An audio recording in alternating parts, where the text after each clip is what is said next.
सर्वेभ्यो नमो नमः। हितोपदेशस्य पाठः चलति इदानीं।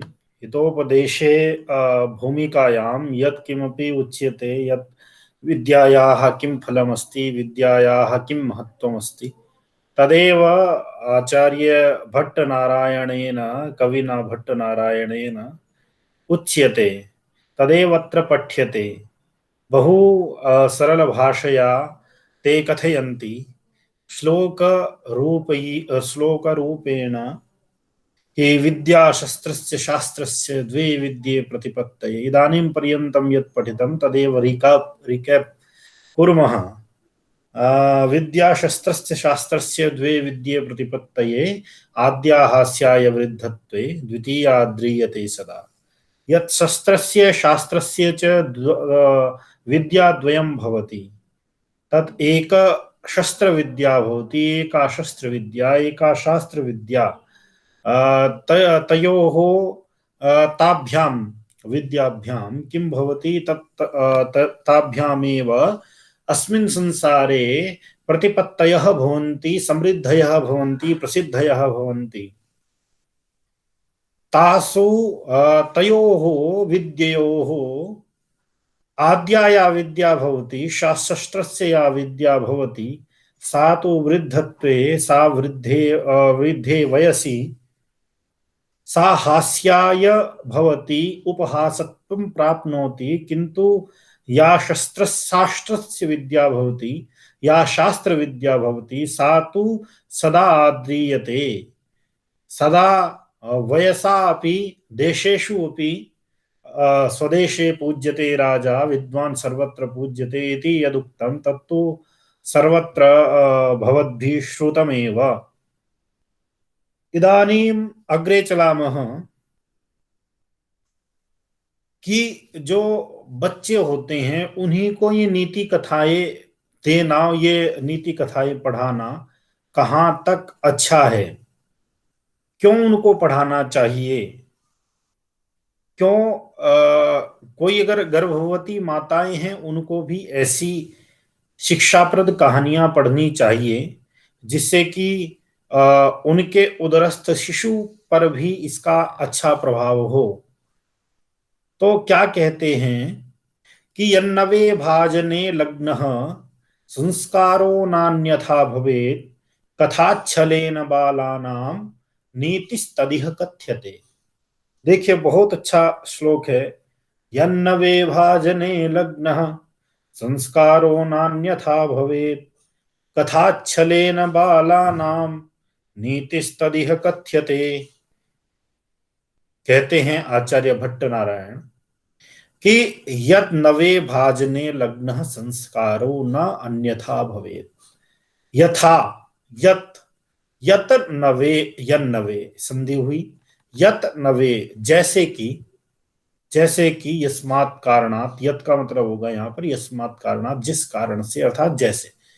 नवे अर्थात नवीन, भाजने अर्थात भाजन में, भाजन कौन, पात्र, लग्न लगाया गया या लगा हुआ, जो संस्कार होता है वो न अन्यथा भवेत, अन्यथा नहीं होता है, वो बिगड़ता नहीं है। देखिए, जब कुंभकार बर्तन बनाता है, कोई घड़ा बनाता है, तो उस पर, घड़े पर जब वो कच्चा होता है तो उस पर खोद कर हल्का हल्का सा कोई डिजाइन बना देता है। या फिर कोई पीतल के बर्तन बनाता है, तो पीतल के बर्तन जब कच्चे होते हैं उस समय उस पर कुछ डिजाइन बना दिए जाते हैं। या स्टील के बर्तन होते हैं, उसमें भी कोई डिजाइन बना दिया जाता है।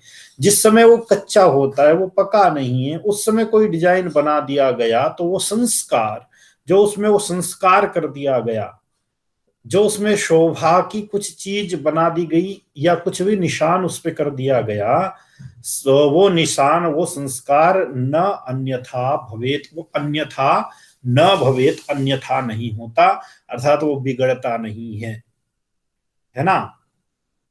उसी प्रकार कथाच्छलेन बालानां नीति तदिह कथ्यते। कथाच्छलेन, कथा के छल से, छल अर्थात व्याज, व्याज अर्थात बहाना, कथाओं के बहाने से बालानाम बालकों को यहाँ पर नीति ही नीति तदिह तत उसी प्रकार यह यहाँ पर कथ्यते कही जाती हैं। यहाँ पर नीतियां कही जा रही हैं कथाओं के रूप में। बालकों को कथा सुनना बहुत अच्छा लगता है। तो कथा सुना सुना कर यहाँ पर कथाओं के माध्यम से ही नीति कह दी जाती है। क्यों क्यों कह रहे हैं? जैसे नवीन पात्र पर यदि कोई संस्कार कर दिया जाता है तो वो पात्र की, जब तक उस पात्र का जीवन है तब तक वो संस्कार रहता है, उस पर बना रहता है वो चिन्ह। उसी प्रकार यदि बालकों की कोमल बुद्धि जब होती है, उस बालकों की कोमल बुद्धि के समय ही कथा छले ना, कथा के व्याज से, कथा के बहाने से जो उन पे नीति रूपी संस्कार उनकी बुद्धि पर, उनके मन मस्तिष्क में डाल दिया जाएगा, वो वो क्या होगा? कभी अन्यथा नहीं होगा, वो कभी मिटेगा नहीं। इसलिए इसलिए यहाँ पर कथा के बहाने से बालकों के लिए नीतियों को कथ्यते कहा जा रहा है। मुझे लगता है स्पष्ट है ये। अब आगे चलते हैं। आगे ये अपनी कथा के बारे में, हितोपदेश के बारे में बता रहे हैं। मित्र लाभ सुहृद भेदो विग्रह संधिरेव च पंचतंत्रात् तथा अन्यस्मात् ग्रंथात् आकृष्य लिख्यते। यहाँ पर भट्ट नारायण कह रहे हैं मित्र लाभ, मित्र लाभ, इसके जो प्रकरण हैं उनके नाम ले रहे हैं। चार प्रकरण हैं इसमें। मित्र लाभ, मित्र लाभ, सुहृद भेद, सुहृद भी मित्र को ही कहते हैं। सु मतलब अच्छा, हृद मतलब हृदय, अच्छा हृदय है जिसका, किसी अपने मित्र के प्रति दूसरे मित्र का जो हृदय होता है वो अच्छा ही होता है। तो सुहृद भेदो, सुहृद मित्रों में जो भेद करवा दिया जाता है, भेद भी एक नीति है। तो भेद करवाकर भी बहुत सारे फूट डालो राज करो वाली जो नीति अंग्रेजों ने यहाँ पर चली भारत में, और उन्होंने इतने समय तक राज किया, तो भेद भी जैसे मित्रों में फूट पड़वा दी जाए तो उसे सुहृद भेद नाम दिया है। विग्रह, विग्रह अर्थात कोई युद्ध आदि की जो नीति होती है, और संधि अर्थात संधि की जाती है, क्योंकि राजपुत्रों को ये शिक्षा दी जा रही है तो उनको मित्र कैसे बनाने चाहिए, क्यों बनाने चाहिए, ये सब चीजें उनको सिखाई जानी है। और यदि कहीं मित्रों में भेद करवाना है तो उसको भेद, और विग्रह कहीं युद्ध लड़ना है या युद्ध टालना है तो संधि कैसे करनी है। तो इन सब चीजों का ज्ञान उन राजपुत्रों को देना है। और राजपुत्र तो क्या, ये हर किसी के जीवन में काम आने वाली चीजें हैं। और कहां से, इसका स्रोत क्या है? स्रोत बता रहे हैं पंचतंत्रात्, पंचतंत्र से, तथा और अन्यस्मात् ग्रंथात्, और ग्रंथों से, और जितने भी ग्रंथ है, चाणक्य नीति है, और जितने भी ग्रंथ है नीति के, विदुर नीति है, मनुस्मृति है, याज्ञवल्क्य स्मृति है, और जितने भी हैं, शुक्र नीति है, उनसे आकृष्य खींच कर इकट्ठा करके लिख्यते लिखा जा रहा है। अर्थात यह जो हितोपदेश नाम का जो ग्रंथ है, इसमें 4 भाग हैं। मित्र लाभ, मित्र भेद, विग्रह, संधि। और ये 4 भागों में जो कथाएं या नीतियां हैं वे पंचतंत्रात्, पंचतंत्र से, तथा अन्यस्मात्, और अन्य ग्रंथों से आकृष्य खींचकर लिख्यते लिखी जा रही है। अब यहां पर भूमिका समाप्त होती है और अब यहां पर एक कथा चलती है। ये भी वैसे भूमिका में ही आएगी जो कथा है। अब तक तो ये समझ लीजिए आमुख है, अब भूमिका है कथा की। अब ये देखिए क्या कह रहे हैं। अस्ति भागीरथी तीरे पाटलिपुत्र नामधेयम नगरम। अस्ति, जहां पर संस्कृत साहित्य में ऐसी कथाओं में अस्थि शब्द का प्रयोग वाक्य के पहले होता है तो उस अस्थि का मतलब आसीत हो जाता है, ऐसा साहित्य में देखने को मिलता है। अस्थि भागीरथी तीरे, अस्थि मतलब था, भागीरथी तीरे, भागीरथी अर्थात भगवती गंगा, उसके तीरे, गंगा के किनारे पर, पाटलिपुत्र नामधेयम नगरम, पाटलिपुत्र अर्थात पाटलिपुत्र नामधेयम नाम का नगरम नगर, पाटलिपुत्र नाम का नगर गंगा के किनारे पर था क्या, वैसे तो है भी, अब भी है, जिसको पटना कहते हैं। तो पाटलिपुत्र मगध देश की राजधानी थी पहले, अब बिहार की राजधानी पटना है। तो पाटलिपुत्र नामधेयम नगरम अस्ति, तत्र सर्वस्वामी,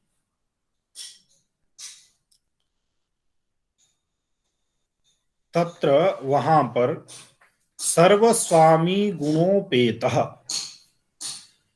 सर्वस्वामी गुणोपेतः अर्थात सभी स्वामियों के गुणों से, उपेतः अर्थात युक्त, अर्थात गुणों, जो स्वामी के गुण होते हैं, जो राजा के गुण होते हैं, वो सभी गुणों से युक्त सुदर्शनो नाम नरपति ही आसीत, सुदर्शन नाम का नरपति था, सुदर्शन नाम का राजा शासन करता था वहां पर।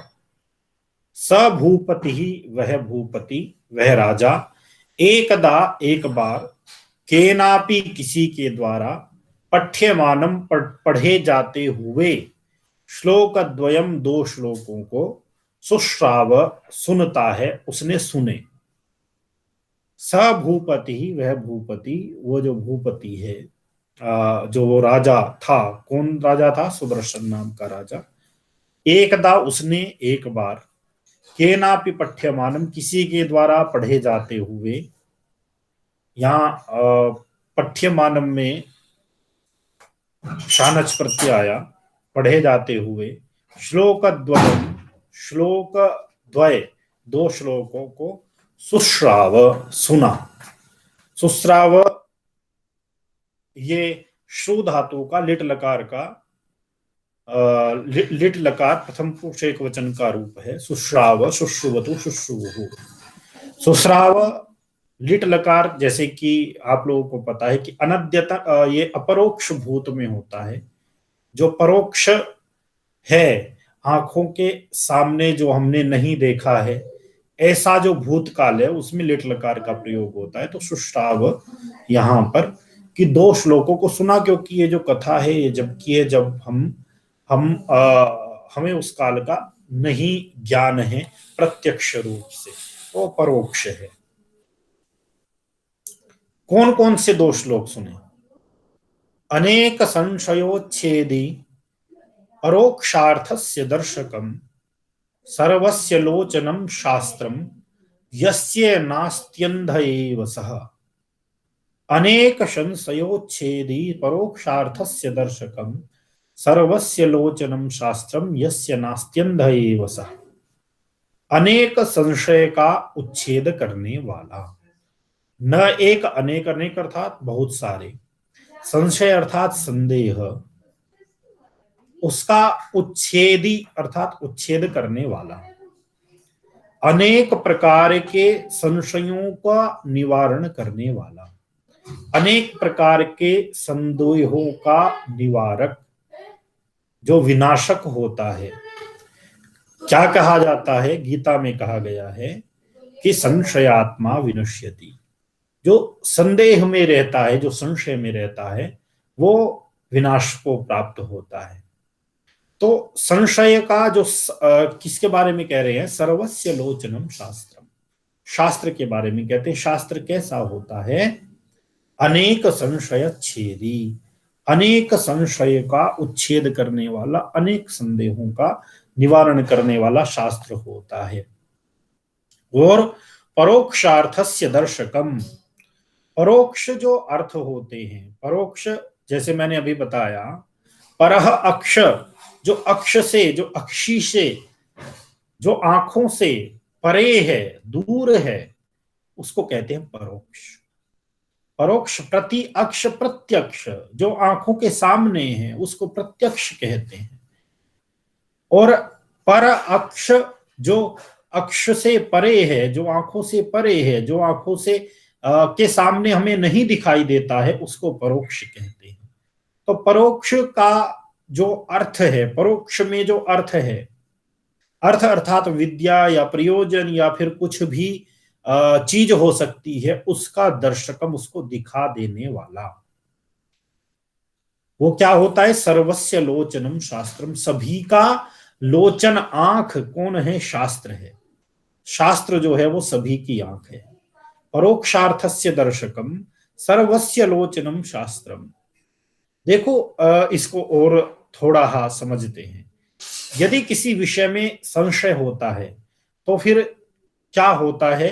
तो शास्त्र देखते हैं, नीति देखते हैं कि नीति इसमें क्या कहती है। पहले भी यदि किसी बात में संशय होता था तो राजा जो है वो अपने मंत्रियों से पूछता था और मंत्री शास्त्रानुसार, आचार्य शास्त्रानुसार उसका समाधान देते थे। तो संशयों का उच्छेद करने वाला होता है। और क्या है? परोक्षार्थस्य दर्शकम, परोक्ष अर्थ का दर्शक होता है वो। परोक्ष अर्थात जैसे किसी राजा को किसी दूसरे राजा जो है वहां पर उस पर आक्रमण करने की योजना बना रहा है, यदि उसके आक्रमण की काट करनी है तो उसे क्या करना पड़ेगा? शास्त्रों में जो नीतियां वर्णित है उस नीतियों के अनुसार अपने गुप्तचर भेजकर या संधि विग्रह की नीति अपनाकर वहां पर करना पड़े, वहां पर कुछ कार्य करना पड़ेगा, कुछ उनके मन की बातें जाननी पड़ेगी। तो परोक्ष अर्थ का दर्शक जो कौन होता है? सर्वस्य लोचनम शास्त्रम, सभी का लोचन कौन होता है? शास्त्र होता है। और वो शास्त्र जिसके पास नहीं है तो उसकी क्या गति है?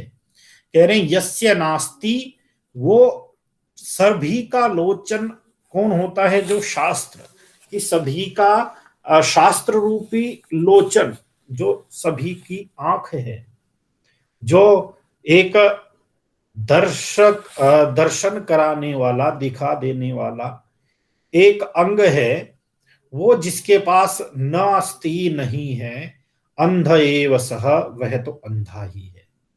अर्थात वो सच में ही अंधा है जिसके पास शास्त्र रूपी लोचन नहीं है। बहुत सारे हमने प्रज्ञा चक्षु लोगों को देखा है, किंतु वे ठीक है, उनके पास, उनकी आंखों में ज्योति नहीं है, किंतु उनमें बहुत अच्छी मेधा हो सकती है, वे बहुत अच्छे शास्त्र के जानकार हो सकते हैं, तो उन्होंने अपना जीवन धन्य किया हुआ है। किंतु जिनके पास शास्त्र रूपी लोचन नहीं है, वे क्या है? वे वास्तव में अंधे हैं, क्योंकि उनके पास शास्त्र रूपी, ज्ञान रूपी जो देखने की क्षमता है, जो आंख, जो शास्त्र रूपी लोचन में जो ज्योति है, ज्ञान रूपी जो ज्योति है, वो उनके पास नहीं है। तो इसलिए वे वास्तव में अंधे होते हैं।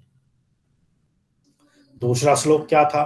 दूसरा श्लोक जो उन्होंने राजा ने सुना, वो क्या था? कह रहे हैं यौवनम धन संपत्ति प्रभुत्वम अविवेकिता एकैकमप्यनर्थाय किमु यत्र चतुष्टयम। अब यहां पर देखिए, यहां पर क्या कह रहे हैं कि यौवनम धन संपत्ति, यौवनम जवानी, और धन संपत्ति और अपार धन, और प्रभुत्वम ऐश्वर्य, ईश्वरता, प्रभु का भाव, प्रभोह प्रभोह भावम प्रभुत्वम।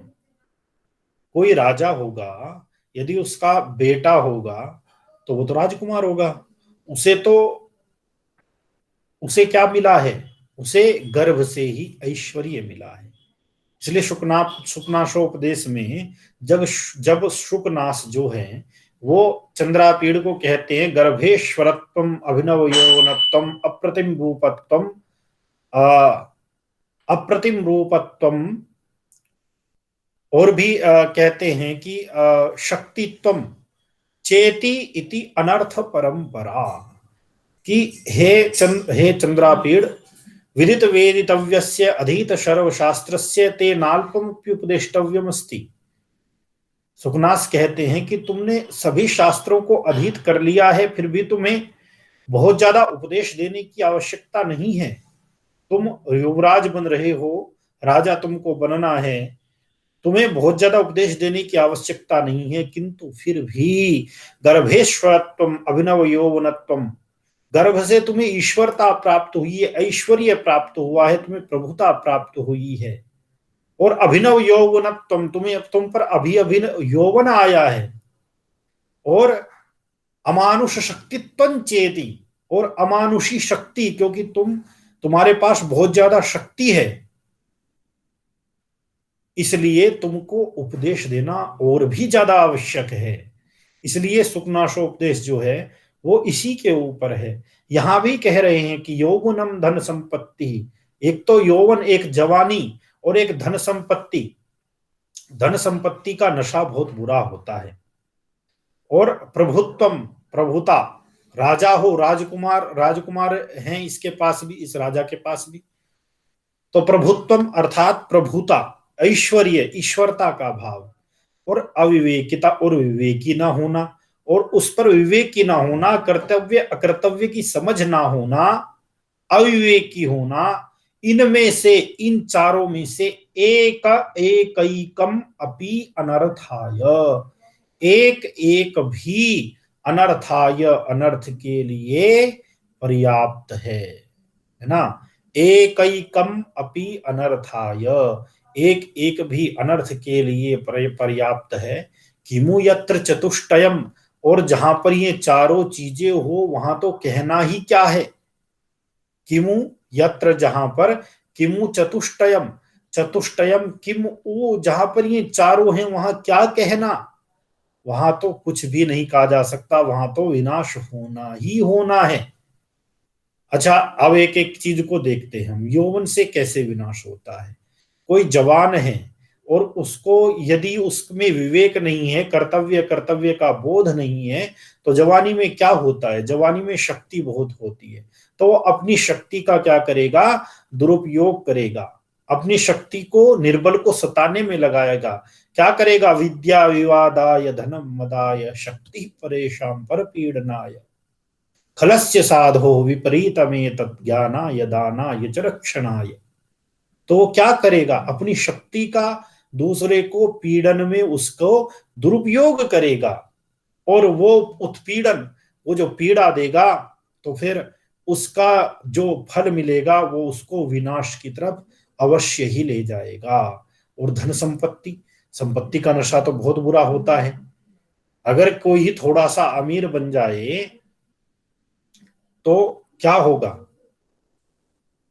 तो क्या करता है वो, कहीं पर ट्रैफिक पुलिस से उलझेगा, कहीं पर जाएगा, कोई किसी वो हेलमेट नहीं लगाएगा, गलत तरीके से गाड़ी चलाएगा, या फिर किसी से भी जाके झगड़ पड़ेगा, क्या कहेगा कि तुम नहीं जानते कि मेरा बाप कौन है। किस लिए, क्योंकि उसके पास धन संपत्ति इतनी है, उसे धन संपत्ति का इतना वो है कि मैं तुझे खरीद लूंगा, मैं इसे खरीद लूंगा, ये कर लूंगा, वो कर लूंगा। धन संपत्ति का उसको नशा है ना। और प्रभुत्वम, जो ईश्वरता है, ईश्वरता, ऐश्वर्य, प्रभु का भाव, प्रभु अर्थात स्वामित्व का भाव। कोई एक यदि गांव का प्रधान भी बन जाए ना, गांव का यदि कोई सरपंच भी बन जाए, तो उसके जो बेटे पोते और उसके भतीजे भतीजे होते हैं, उनमें भी इतना गर्व आ जाता है कि वे भी अपने जो है धौंस जमाते फिरते हैं कि तू नहीं जानता कि मेरा वो कौन है, मेरा वो कौन है। तो ये क्या है, यह प्रभुत्व, ईश्वरता, ऐश्वर्य, स्वामित्व, स्वामी का भाव, और उस पर अविवेकिता, उस पर अविवेकी होना, अविवेकी होना।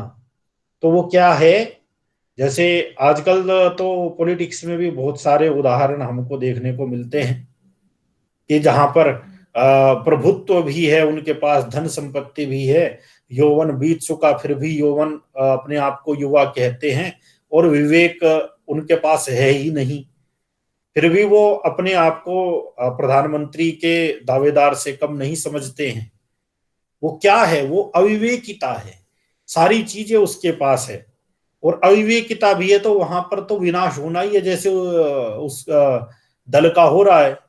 तो एकम अपि अनर्थाय, इनमें से एक एक भी अनर्थ के लिए पर्याप्त है। यदि एक भी किसी के पास है तो वो अनर्थ करने के लिए पर्याप्त होता है। क्यों यत्र चतुष्टयम, और जहां पर ये चारों चीजें हो जाएं, वहां तो क्या कहना, वहां तो कहने की बात ही क्या है, वहां तो विनाश होगा ही होगा। तो इस तरीके से ये दो श्लोक जब राजा ने सुने तो उनको बड़ा दुख हुआ। तो उनका क्या कहते हैं अब उनकी स्थिति, इति आकर्ण्य, ऐसा सुनकर, आत्मनः पुत्राणाम, आत्मनः अपने, पुत्राणाम पुत्रों के, कैसे हैं पुत्र, अनधिगत शास्त्राणाम, अनधिगत शास्त्राणाम, न अधिगत अनधिगत, नहीं पढ़े हैं, नहीं समझे हैं, शास्त्र जिन्होंने, ऐसे यहां पर बहुव्रीहि समास है, न अधिगत अनधिगत, अनधिगतानि शास्त्राणि यैः ते अनधिगत शास्त्राः, तेषाम अनधिगत शास्त्राणाम। तो नहीं पढ़े हैं शास्त्र जिन्होंने, ऐसे आत्मनः पुत्राणाम, अपने पुत्रों को, और कैसे हैं, और कैसे हैं, नित्यम उन्मार्ग गामिनाम, नित्यम हमेशा, उन्मार्ग सन्मार्ग, उन्मार्ग सन्मार्ग अर्थात अच्छा मार्ग, और उन्मार्ग, उन्मार्ग मतलब अर्थात उत्पत्ति का मार्ग, तो जो जो गलत मार्ग है, जिसको कुमार्ग कह देंगे, ऐसे उन्मार्ग गामी नाम, उन्मार्ग पर चलने वाले, नित्यम हमेशा, उन्मार्गे, उन्मार्गे गंतुम शीला नाम, उन मार्ग में जाने का जिनका स्वभाव हो गया है। और क्या है, शास्त्र अननुष्ठानेन उद्विग्न मनाः,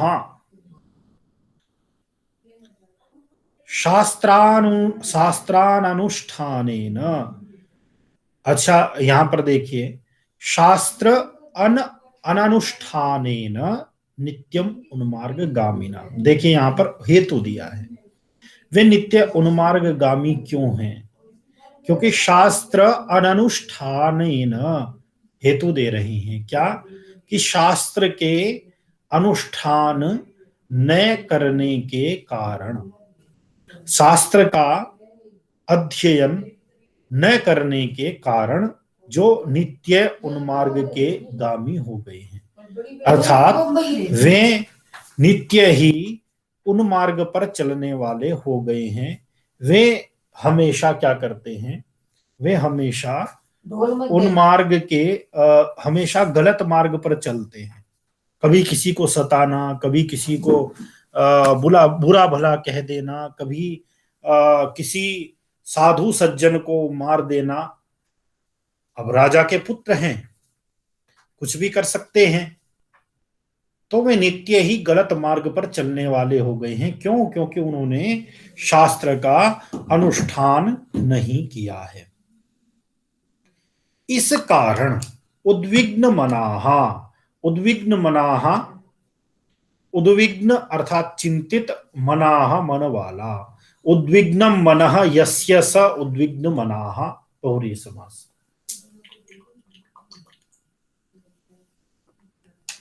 चिंतित मन वाला, स वह, राजा, वो जो राजा था, वो जो भूपति था, क्या नाम, सुदर्शन नाम का, स चिंतया मास, उसने चिंता की, उसने चिंतन किया, वो चिंतित हुआ,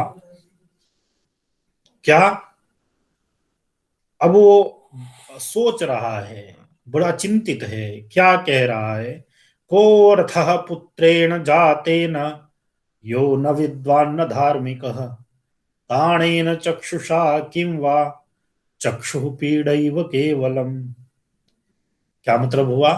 को अर्थः पुत्रेण जातेन, अर्थात उस उत्पन्न हुए, जातेन पुत्रेण, उत्पन्न हुए पुत्र से, को अर्थ, क्या लाभ है, को कह, क्या अर्थ लाभ है, अर्थात उस उत्पन्न हुए पुत्र से क्या लाभ है, यो जो न नहीं है, क्या नहीं है, विद्वान, जो विद्वान नहीं है, और न धार्मिक है, और धार्मिक नहीं है। अर्थात ना तो वो विद्या की उपासना करता है, न वह धर्म कर्म करता है, ऐसे पुत्र से क्या लाभ है? ऐसे पुत्र से कोई लाभ नहीं है। क्यों? देखिए उदाहरण दे रहे हैं, काणेन चक्षुषा किम वा चक्षु पीड़ैव केवलम। अर्थात काना कोई चक्षु है, कानी किसी की आंख है, एक आंख खराब है, तो उस एक आंख खराब से क्या प्रयोजन है? क्या उससे दिखता है? नहीं दिखता है। और क्या होता है? चक्षु पीड़ा ही होती है, केवल उसमें कुछ अगर गिर जाए तो उसमें पीड़ा ही होती है ना। उसका लाभ तो कुछ नहीं है, दुख अलग से देती है वो आंख। उसी प्रकार से जो पुत्र ना विद्वान है ना धार्मिक है, उस पुत्र से कोई लाभ नहीं है, अपितु वो क्या करता है? चक्षु पीड़ैव केवलम, वो क्या करता है? केवल पीड़ा ही देता है, वो दुख का कारण ही बनता है ना। क्या कहा कि पूत कपूत तो क्यों धन संचय, पूत सपूत तो क्यों धन संचय। ऐसा ही थोड़ा सा भाव है कि पूत सपूत है तो धन संचय क्यों, और पूत कपूत है तो फिर तो वो सारा बिखेर ही देगा, और यदि पूत सपूत है तो वो अपने आप अपना कमा ही लेगा। किंतु यहां पर क्या बात है कि दुष्ट पुत्र जो है, जननी जने तो भक्त जन, या दाता या शूर, ना तो जननी बांझ रहे काहे गंवाए नूर। अर्थात जननी अगर जने, अगर उसको उत्पन्न करना है तो वो या तो दाता को पैदा करे या शूर को करे, शूर अर्थात वीर को करे, या फिर भक्त को करे, नहीं तो जननी का बांझ रहना ही ठीक है। काहे गंवाए नूर, वो फिर पुत्रों को, संतति को उत्पन्न करके अपनी सुंदरता को गंवाने क्यों बैठती है। अर्थात सजातो ये न जाते न याति वंश समुन्नति, में आगे आएगा कि वास्तव में उत्पन्न हुआ तो वही उत्पन्न हुआ है जिससे वंश जो है वो उन्नति को प्राप्त करे। तो इसलिए यहां पर राजा जो है अपने ऐसे पुत्रों के बारे में सोचता है जिन्होंने शास्त्र नहीं पढ़े, जिनको शास्त्र पढ़ने में रुचि नहीं है। गुरुकुल में डाला गया किंतु भाग आए, गुरुकुल में भी उन्होंने उत्पात मचाया, भाग आए गुरुकुल से, किंतु नित्यम उन्मार्गगामी नाम, और कैसे है वे, शास्त्र का अनुष्ठान उन्होंने नहीं किया, शास्त्र उन्होंने नहीं पढ़ा, तो वो क्या हुए? नित्यम उन्मार्गगामी नाम, वे हमेशा क्या करते हैं? उत्पात के मार्ग पर ही चलने वाले हैं। ऐसे पुत्रों के विषय में दुखित मन वाला राजा सोचता है।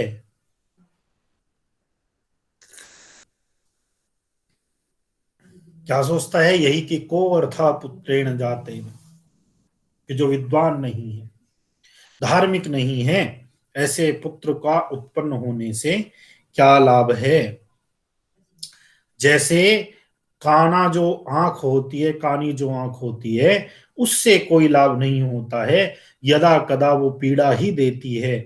उसी प्रकार से जो पुत्र ना विद्वान है ना धार्मिक है, ऐसे ऐसे पुत्र के उत्पन्न होने से कोई लाभ नहीं है, अपितु यदा कदा क्या होता है? चक्षु पीड़ैव केवलम, केवल चक्षु, केवल उससे वो दुख का कारण ही बनेगा, है ना।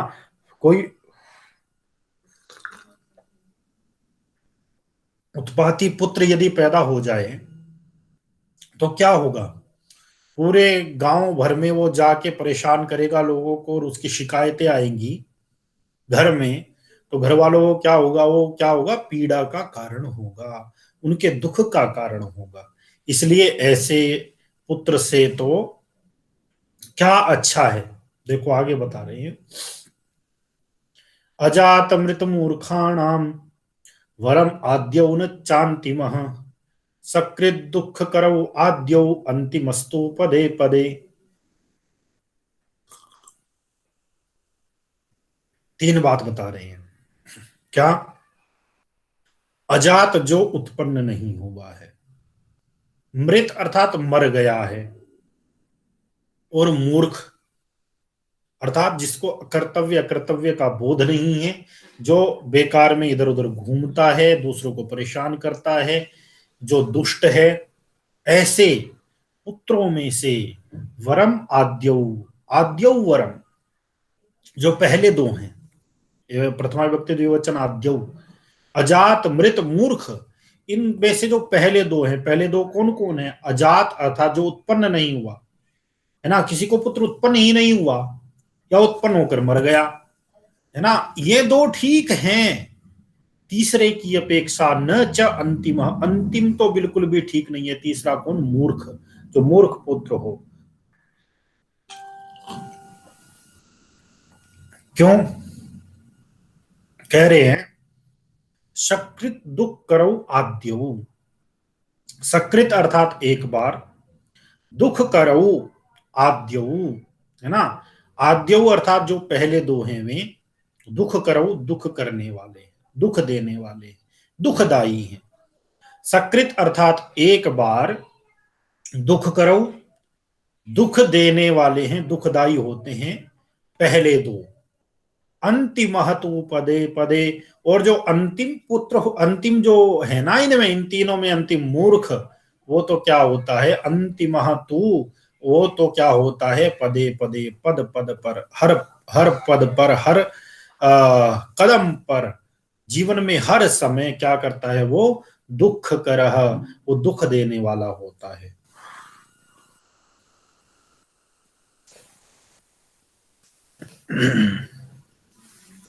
चाय पानम महापुण्यम, और चाय पान भी हो गया बीच में। तो सुकृत सकृत दुख करो आद्यौ, सकृत अर्थात एक बार, दुख करो आद्यौ, दुख करने वाले, दुखदाई होते हैं आद्यौ, जो दो होते हैं पहले। अजात मृत, जो उत्पन्न ही नहीं हुआ या फिर उत्पन्न होके मर गया, ऐसे दो जो होते हैं वे एक बार दुख देते हैं। मान लीजिए किसी का गर्भपात हो गया, तो वो उस समय दुख होगा, पर एक बार होगा, दूसरी बार प्रयास करेगा व्यक्ति। और यदि कोई पुत्र उत्पन्न हुआ, कुछ दिन बाद यदि वो मर गया, तो दुख होगा, अवश्य होगा, किंतु एक बार होगा, फिर व्यक्ति आगे चलेगा। किंतु जो मूर्ख है, जिसको कर्तव्य अकर्तव्य का बोध नहीं है, जो दूसरों को परेशान करने में मजा करता है, ऐसा तो क्या होगा? वो पदे पदे दुखदाई है, हर पद हर क्षण, हर दिन उसका पता नहीं है कि वो कहां से कहां उत्पात करे और कहां से उसकी शिकायत आए। ऐसा तो पदे पदे दुखदाई होता है। फिर देखिए क्या कहते हैं यहां पर, संधि है बहुत अच्छी, अयादि संधि है दो बार। सकृत दुख करऊ अद्यौ, सकृत दुख करऊ आद्यौ, यहाँ पे औ को आव हुआ है, आद्यौ अंत अंतिमस्तु। करऊ को, करऊ में जो औ है उसको आव हुआ तो कराव बना, और आगे का आ आद्यौ का आ उससे मिल गया, करावाद्यौ। और फिर आद्यौ का भी आ जो है उसको भी आव हुआ, अयादि संधि, यदि आप संधि पढ़ रहे होंगे तो उसमें आएगा अंतिमस्तु पदे पदे, वहां भी आव हुआ और अंतिम का अ व में मिल गया, तो आद्यावंतिम ऐसे बना। और अंतिमस्तु पदे पदे, अंतिमः तु यहाँ पर विसर्जनीयस्य स, विसर्जनीयस्य स से विसर्ग को स हो जाता है। तो ये तो सामान्य बातें हैं, आप लोग सामान्य व्याकरण पढ़ ही रहे होंगे। अब आगे चलते हैं साहित्य में, क्या कहते हैं, क्या सोचता है राजा, क्या सोचता है। वरम गर्भस्रावो वरम ऋतिषु नैवाभिगमनम् वरम जातः प्रेतो वरमपि च कन्यैव जनिता वरम वन्ध्या भार्या वरमपि च गर्भेषु वसतिर् न चा विद्वान् रूप द्रविण गुण युक्तोऽपि तनयः। तनयः अर्थात पुत्र। पुत्र कैसा होना चाहिए और कैसा नहीं होना चाहिए। क्या कह रहा है? वरम गर्भस्रावो वरम ऋतुषु नैवाभिगमनम् वरम जातः प्रेतो वरमपि च कन्यैव जनिता वरम वन्ध्या भार्या वरमपि च गर्भेषु वसतिर् न चा विद्वान् रूप द्रविण गुण युक्तोऽपि तनयः। क्या कह रहे हैं? वरम अर्थात श्रेष्ठ है। क्या श्रेष्ठ है, क्या अच्छा है? गर्भस्रावः, गर्भ का स्राव हो जाना अर्थात गर्भपात हो जाना। गर्भपात हो जाता है स्त्रियों का दूसरे तीसरे महीने में, तो वो ठीक है, ठीक है, श्रेष्ठ है, अच्छा है। क्यों? आगे बताएंगे। वरम ऋतुषु नैवाभिगमनम, हमारे धर्मानुसार स्त्री के ऋतुकाल के बाद पुरुष को अपनी स्त्री से के पास रहना चाहिए। पर यहां पर कह रहे हैं कि अगर ऐसा ना भी करे ना कोई पुरुष तो भी ठीक है। वरम ऋतुषु नैवाभिगमनम, ऋतुकाल के बाद जो धर्म कार्य है यदि वैसा अभिगमन ना भी किया जाए तो भी अच्छा है। और वरम जातः प्रेतो, श्रेष्ठ है। क्या श्रेष्ठ है? जातः प्रेतो, जातः जो उत्पन्न हुआ, कैसा उत्पन्न हुआ? प्रेतः, प्रइता प्रकृष्ट रूप से ईणगतौ धातु से क्त प्रत्यय, अर्थात जो प्रइता प्रेत, प्रेत कहते हैं ना भूत प्रेत, तो प्रेत का मतलब जो चला गया है अर्थात जो मृत हो गया है। तो जातः प्रेतः अर्थात जो मरा हुआ कई बार उत्पन्न होता है बच्चा, तो मरा हुआ बच्चा उत्पन्न हो वो भी श्रेष्ठ है। वरम अपि च कन्यैव जनिता, कि यदि कन्या उत्पन्न हो तो भी श्रेष्ठ है। इस पर और व्याख्या अपेक्षित है, बाद में करते हैं। वरम वंध्या भार्या, भार्या यदि वंध्या हो जाए, यदि बांझ हो जाए, यदि उसमें किसी स्त्री में पुत्र उत्पन्न करने की क्षमता ही ना हो तो वो भी श्रेष्ठ है। वरम अपि च गर्भेषु वसति, और वरम श्रेष्ठ है क्या? गर्भेषु, गर्भ में ही वसती रहना, अर्थात गर्भ में ही रहे तो ही ठीक है, पैदा ही ना हो।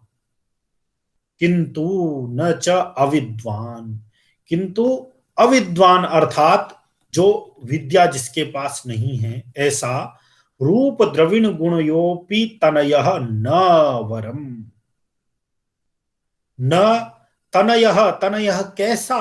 अविद्वान, अविद्वान, अविद्वान तो है किंतु कैसा?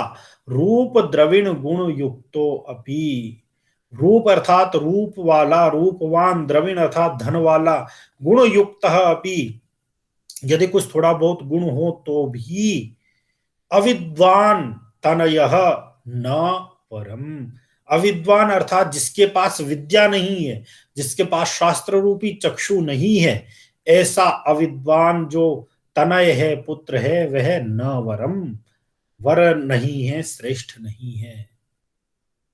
उसके पुत्र तो कैसे हैं? तो उसके पुत्र तो नित्यम उन्मार्गगामी हैं, वे तो हमेशा उल्टे मार्ग पर चलने वाले ही हैं। इसलिए उसको दुख हो रहा है कि वरम गर्भस्रावो, कि यदि रूप द्रविण गुण युक्त तनय पुत्र जो विद्वान नहीं है ऐसा, वो श्रेष्ठ नहीं है, उससे अच्छा तो गर्भपात हो जाना ही अच्छा है। इससे अच्छा अर्थात अविद्वान, अविद्वान पुत्र से अच्छा तो कि ऋतु काल में स्त्री के पास जाया ही ना जाए। अविद्वान पुत्र होने से अच्छा है कि मरा हुआ हो जाए या फिर कन्या ही उत्पन्न हो जाए। अब यहां पर आजकल आपत्ति हो सकती है, हो सकता है जिस समय ये लिखा गया हो उस समय ऐसा कुछ हो समाज में कि जहां पर कन्या को थोड़ा पुत्रों की इच्छा ज्यादा होती होगी कन्या की अपेक्षा, क्योंकि उस समय जिस कॉन्टेस्ट में ये लिखा जा रहा है वहां पर पुत्र राजाओं को ज्यादा चाहिए, क्योंकि उनको युद्ध में प्रयोग करना है, तो ज्यादा काम तो वही आते हैं। तो हो सकता है उस समय के हिसाब से ये बात कही गई हो, इसलिए आजकल तो इसका कोई रिलेवेंस नहीं है इस वाक्य का कि वरम अपि कन्यैव जनिता।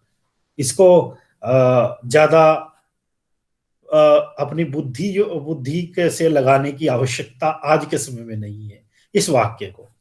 वरम वंध्या भार्या, और श्रेष्ठ है अविद्वान पुरुष उत्पन्न हो, अविद्वान पुत्र उत्पन्न हो घर में जो विद्या ग्रहण ना करे, उससे अच्छा है कि जो पत्नी है वो बांझ रहे, और या फिर वो गर्भ में ही रहे, वो पैदा ही ना हो, वो भी ठीक है।